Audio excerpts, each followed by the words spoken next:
यहाँ पर जंतर मंतर पर जो देश के पूर्व सैनिक हैं उन्हें 75 दिन से ज़्यादा का समय हो गया है, जबकि ये लोग यहाँ पर लगातार जो अपना धरना है वो यहाँ पर लगातार बनाए हुए हैं।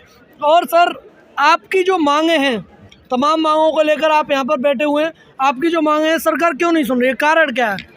आप अपनी बातें पहुँचा नहीं पा रहे हैं या फिर सरकार सुनना नहीं चाह रही है? सर, हमारी बातों को अनसुनी किया जाता है। सबसे पहले तो मैं जो है न्यूज़ चैनल जो संवाद वाला, इसका हार्दिक दिल से अपना अभिनंदन करता हूं और स्वागत करता हूं, जो हमारी बातें सुनने के लिए आया। अभी तक हमारे पास इंटरनेशनल मीडिया नहीं आया है। वो कारण ये है कि वो बिकाऊ है या जो भी है, एनीवे। लेकिन हम सिर्फ आपसे रिक्वेस्ट ये करना चाहते हैं, हम जिस मामले में बैठे हुए हैं, हमारा जो ना फरवरी 2023 से जो धरना प्रदर्शन यहाँ पर बैठा हुआ है, हमारे एक्स-सर्विसमैन की मांग है कुछ एक ऐसी बातें जो बिल्कुल हमारी जो है लागू होनी चाहिए थी, जो नहीं हुई है। 1 रैंक 1 पेंशन, यानी कि 1 रैंक 1 पेंशन, जो आज का जो कोई JCO वार्स है, आज को रिटायर्ड हुआ है, वो आज से जो पीछे हुआ दोनों की समानता का होना चाहिए, कोई ऑफिसर अधिकारी हो। इसके बीच में जो ना पीछे 1 रैंक पेंशन जो ना लागू किया गया था, और उसमें जो है ना काफ़ी विसंगतियाँ पैदा हुई। जैसे कि पहली विसंगतियाँ ये हुई कि जो ना सबसे पहले तो हमारा ऑफिसर का 2.81 फैक्टर से जो ना इनका लागू किया गया अपना तो हक लेके। हमारा JCO वार्स का जो ना 2.57 से हुआ, जो कि ऐसा नहीं होता। आर्मी का संबंध ऑफिसर JCO वार्स का, जिस तरह बोलते हैं ना एक। अच्छा सर, बार बार एक बात की जाती है, आप लोगों ने अपने पोस्टर्स पे भी लिखा हुआ है कि हमारा जो फैक्टर है वो 2.57 रखा गया, अधिकारियों का 2.81 रखा गया। फिर बीच में एक बात आती है, वो ये है कि ये 2.81 आया तो आया कहाँ से? काफ़ी लोग बोलते हैं कि 2.67 है। इसके बारे में आप क्या कहेंगे? ये ऐसा है कि सर, ये जो हमारे अधिकारी बैठे हुए थे यहाँ धरना प्रदर्शन काफ़ी दिन से बैठे हुए थे, जैसे कि जनरल सतवीर सिंह थे, उनके साथ हम हमारे वार JCO बैठे हुए थे। वो सीधे साधे थे, उन्होंने 2.85 से अपना 81 से ना अपना फैक्टर लागू करवा लिया, और हमारा जो है ना 2.5 से ना अपने साइन करवा लिए। लास्ट में जो ना काफ़ी टेबलें बनाई हुई इसके अंदर आएगा इसके अंदर, लेकिन ऐसा नहीं हुआ। अभी जो है ना, एक तो ये हो गया, दूसरी बात ये कि जो मेडिकल डिसेबिलिटी, यानी कि एक जवान का अगर अंग कट जाता है, या एक जवान का जो ना कोई भी किसी प्रकार की कोई शरीर में दिक्कत आती है, गोली लग जाती है, ऑफिसर को भी गोली लगती है, JCO को गोली तो कोई नाम लिखवा के नहीं लेकर आती किसको लगेगी, वो सबको लग जाती है। लेकिन ORS को का अंग कटने के बाद या कोई होने का मेडिकल डिसेबिलिटी मिलती है कम, और ऑफिसर ले लेता है हज़ारों में। तो ये सबसे बड़ी विसंगति ये भी है। दूसरी बात है कि विधवा पेंशन की भी सेम कहानी यही है। और JCO की ना विधवा पेंशन बहुत ही डाउन है, और जो कि ऑफिसर की ज़्यादा है। MSP मिलिट्री सर्विस पे ये जो है ना एक जोखिम पता होता है, जैसे कि हम अल्टीट्यूड के अंदर रहते हैं, या कहीं पर भी ऐसा फील्ड हाई अल्टीट्यूड या जहाँ पर भी रहते हैं जहाँ पर अपनी जान की बाजी आदमी को लगानी पड़ती है, और इसमें JCO वार्स हमेशा लीडिंग में रहता है, हमेशा आगे। ऑफिसर को तो आप कहीं भी देखोगे, आप टेंटेज में या कहीं ना कोई फैसिलिटीज मिलती रहती है, अंदर रहता है।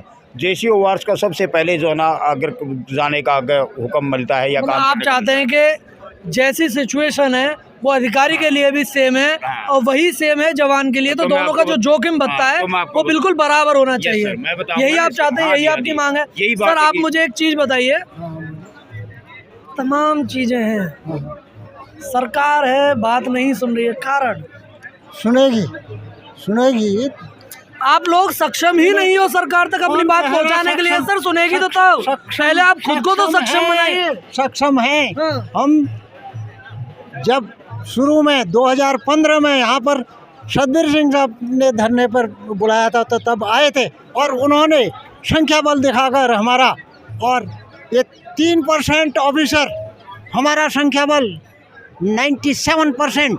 मतलब जो भी समस्या अधिकारियों से है, अधिकारियों से बात कर रहा हूँ सरकार की, आप बात कर रहे हैं अधिकारियों की, मतलब सारी समस्या दिल अधिकारियों के लिए साफ नहीं है। सरकार सुनेगी आज नहीं, कल सुनेगी।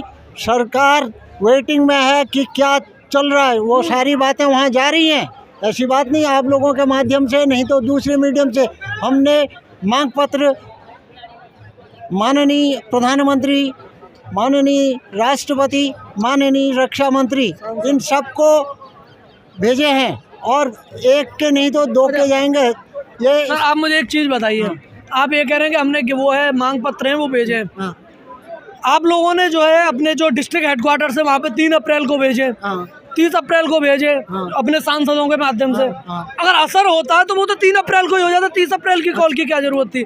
अगर असर होता है तो 20 फरवरी की कॉल में हो जाता, आपको 3 और 30 अप्रैल की क्या जरूरत थी? 70 साल हुए, हाँ 70 साल हुए, हमारी ये पेंशन की विसंगतियाँ 1970 से चल रही हैं और आज तक किसी गवर्नमेंट ने नहीं सुनी। बीजेपी आई तो उन्होंने इस पर 1 रैंक 1 पेंशन पर उन्होंने विचार किया और पैसा अलॉट किया। हाँ उसको जो है ये खा गए ऑफिसर, अच्छा। 3% ऑफिसर खा गए और 97% आपने अपने पोस्टर्स पे लिखा हुआ है काले दिल वाले। हाँ, काले दिल वाले किसे कहना चाह रहे हैं आप? जिन्होंने काले कारनामे किए हैं वो काले दिल वाले हैं। किसने काले काले कारनामे किसने किए? काले कारनामे अफसर्स ने किए, क्योंकि अफसर्स ने क्या किए? वहाँ से अफसर्स ने क्या किया है, वहाँ से गवर्नमेंट से पैसा जो भी सैंक्शन हुआ वो आया और यहाँ से मिल करके कमरों में अफसर घुस गए और हमारे को वहाँ बाहर बिठा दिया, जवानों को जेसीओ जवानों को बाहर बिठा दिया और उधर जाकर के अंदर गुड़ाई करके आ गए सब। हाँ, ऊपर सेक्रेटरी लेवल पर जो बातें हुई, अफसर की जो बातें हुई, हाँ। बोलिए। वो जो है हाँ, वो वही बातें हुई और हाँ, बोलिए। और वो वहीं अंदर गुड़ाई करके आ गए और हमारे पक्ष की कोई बात ना, हमारा कोई प्रतिनिधि अंदर गया, कोई भी। ये तो आप लोगों की गलती है ना, आपने अपना प्रतिनिधि क्यों नहीं भेजा? हम 97% आप अपनी जो है उस टोटल जो जनसंख्या है हाँ, वो बताते हैं, उसके बावजूद भी अगर आपने अपना प्रतिनिधित्व नहीं भेजा तो ये आपकी गलती है। जवाब देता हूँ, 2015 में तब तक हमको भरोसा था कि शायद ये हमारे हक की बात करेंगे और इन्होंने कहा मेरा जवान वहाँ फौज में, वहाँ पर फौज में मरता है, वहाँ हवेली में है, वहाँ राजस्थान की। तो इसमें गलत क्या बोला? गलत क्या बोला? बोला ही बोला। हाँ। और वहाँ जा करके अंदर गुड़ाई करके और पैसा मेरा जवान मेरा जवान मेरा जवान तो तब होता जब वो हमारे हक हमको दिलाता। मतलब देखिए, जितनी भी समस्या है वो सारी की सारी अधिकारियों से है, अधिकारियों से है या जो वहाँ बंदर वाट अंदर कमरों में हुई है उससे हुई है। हम तो वही कहेंगे, अंदर अफसर ने जैसा अंदर गाइड किया सेक्रेटरीज को वैसा हमको मिला, हमको वही मिला जो अफसर ने अंदर बात की, क्योंकि हमारा प्रतिनिधि अंदर कोई नहीं गया था, अफसर गए थे अंदर। फिर बात तो वही हो जाती है, आपने क्यों नहीं भेजा? हमारी गलती नहीं, गलती कोई नहीं है, क्योंकि मतलब आप मैं लोग- नहीं गए। हम तब तक अफसर को ये समझते थे शायद ये हमारे हक की बात करते थे, ये हमको बेवकूफ़ बना रहे थे और आज हमारी आंखें खुल गई हैं। हक की तो वो आज भी करते हैं। आज बेवकूफ़ बनाने के फिर चक्कर में, कैसे? समझ गए? वो कहते हैं आप भी आ जाओ, मिल जाओ मिल जाओ। अब क्या मिलेंगे? हमारे इंडिपेंडेंट आज यहाँ पर वो है, समिति है और हमारी पूरी 97% स्ट्रेंथ यहाँ है आज। मतलब किसी भी हाल में आप जो अधिकारी हैं उन्हें नहीं आने देंगे? नहीं आने देंगे, नहीं आने देंगे। हाँ। उनसे हमारा कोई मतलब नहीं, कोई वास्ता नहीं। हाँ। वो इसीलिए उनको काले दिल वाले लिखा है। काले दिल वाले? हाँ। कौन है काले दिल वाले? अधिकारी? अधिकारी क्यों? जिन्होंने वो अधिकारी, सारे अधिकारियों को मैं दोष नहीं देता हूँ, हाँ। बड़े अच्छे अफसर भी फौज में हैं, परंतु कुछ जिन्होंने ये पे कमीशन के चक्कर में और विसंगतियों के को जन्म दिया है वो काले दिल वाले हैं, जो हमारा पैसा लूट करके अपने खाते में डाल दिया। कुछ वहाँ पे कुछ मेडल्स का भी कुछ लगा हुआ है, उसके बारे में बताइए। मेडल, इसलिए मेडल का क्या लगा हुआ है मैं बताता हूँ। हाँ। लड़ाई में मरता है जवान, एक अफसर जाता है और हजारों सैनिक आगे जाते हैं हाँ। और कितने सैनिक वहाँ जख्मी होते हैं, कितने मर जाते हैं। और मेडल में जब नाम लिखने की बारी आती है, लिस्ट जाती है, उसमें अफसर आगे। और काले दिल वाले कौन है? काले दिल वाले? सर हमारी तो एक रिक्वेस्ट है आपसे, भारत जो है सरकार से, हमारे को किसी से कुछ लेना देना नहीं, लेकिन क्या है कि हमारे को हक मिलना चाहिए। जैसे एक एग्जांपल के तौर पर दे दे, एक मिलिट्री सर्विस पे है, उसको बोलते हैं जोखिम भत्ता। एक जवान भी बैठा रहता है, एक अफसर बैठा है, तापमान के मुताबिक सबको ठंड बराबर लगती है, सबको जो ना वही मौसम सूट करता है, जो अफसर हो तो जेसी हो, बल्कि जो अंदर बैठा हुआ हो तो ठंड से बैठता है, लेकिन जो बाहर घूमता हुआ और जेसी घूमता है उसको तो ठंड ज़्यादा लगती है। जोखिम भत्ता में इसमें भी फ़र्क दे दिया, यहाँ पर दे दिया कि जो एमएनएस जो कि जो एक अधिकारी भी नहीं है, वो कुछ भी नहीं है, वो सारा दिन जो ना हॉस्पिटल के अंदर रहती है, उसको 10,500 रुपये दिया। ORJCO को दे दिया 5200 रुपये, अफसर को दे दिया 15,500 रुपये, यानी कि 15,500 रुपये।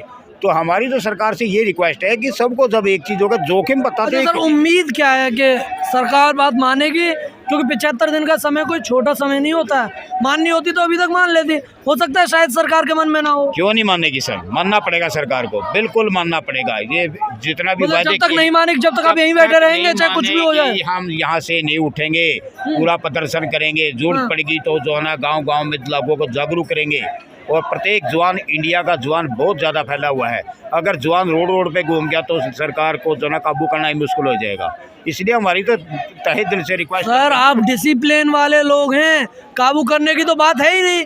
आप लोगों को तो, आप तो खुद लोगों को काबू करते थे। हाँ, तो फिर यही बात है कि हम धरना प्रदर्शन करें, अपने डिसिप्लिन में ही कर रहे हैं। और हम बिल्कुल तहे दिल से हम सरकार की भी इज्जत करते हैं और जो ना मीडिया की भी इज्जत करते हैं, और जितने भी हम हमारे जो ना सभी की इज्जत करते हैं। आर्मी एक अनुशासनित होती है।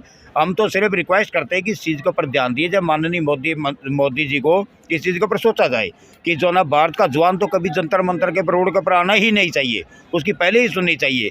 और जितनी भी विसंगतियाँ हम इतने बीच में बता रही है बिल्कुल बिल्कुल जायज़ हैं और ये सरकार को माननी ही पड़ेगी। क्योंकि अगर सरकार इसको गौर करेगी, जैसे कि मांग पत्र दिया है अभी 30 तारीख को, अगर वो सरकार इसको ध्यान से देखेगी तो बिल्कुल माननी ही पड़ेगी ये बात, क्योंकि इसके अंदर सारी की सारी विसंगतियाँ हैं। और आप तभी उठेंगे जब बातें मान ली जाएंगी, उससे पहले उठने वाले नहीं है। बिल्कुल सर, हम तब उठेंगे जब जिस टाइम हमारी बात मानी जाए। धरना प्रदर्शन कितने भी साल चले, बारिश आए, तूफान आए, आंधी आए, हम यहीं बैठे रहेंगे, लेकिन नहीं उठेंगे। अभी भी देखो कितना संख्या बल आया हुआ है और सबको जागरूकता है और ज़्यादा से ज़्यादा लोगों को यहाँ पर इसलिए नहीं लेकर आ रहे कि ताकि यहाँ मनाई है, जितनी भी ज़रूरत है, जितनी संख्या की ज़रूरत है, इतने लोग आते हैं यहाँ पर। लेकिन हम बारंबार फिर ये प्रार्थना करते हैं कि सैनिक तो रोड पर होना ही नहीं चाहिए, जो देश की सेवा करके आए हैं। अभी एक ऑफिसर है, वो 60 साल तक नौकरी करता है। एक वार जेसीओ है, बेचारा बीच में चला आता है। अगर वो बीच में 24 साल करके आ गया तो उसकी तो उम्र ही कितनी होती है? 30-35 साल। वो बाकी बचा लाइफ अपना कहाँ बिताएगा? 60 साल तो करके आ जाता हो तो अपने बच्चों को परवरिश कर लेता है, ऑफिसर बना देता है अपने बच्चों को। विधवाएँ हैं, वो क्या करेगी ये बताइए आप, मेरे को खुद बताइए। विधवा का पास क्या है जब एक विधवा को अपना जो ना पूरा का पूरा पैसा नहीं मिल रहा? ऑफिसर का पैसा इतना ज़्यादा होगा क्या? इतना क्या कि किसी को मर गया क्या उसमें कोई फ़र्क होता है? नहीं, ऐसा नहीं होना चाहिए। हम तो अनुरोध करते हैं कि इसके बीच में जितना फैसला इसको दूर करना चाहिए। चलिए साहब, थैंक यू।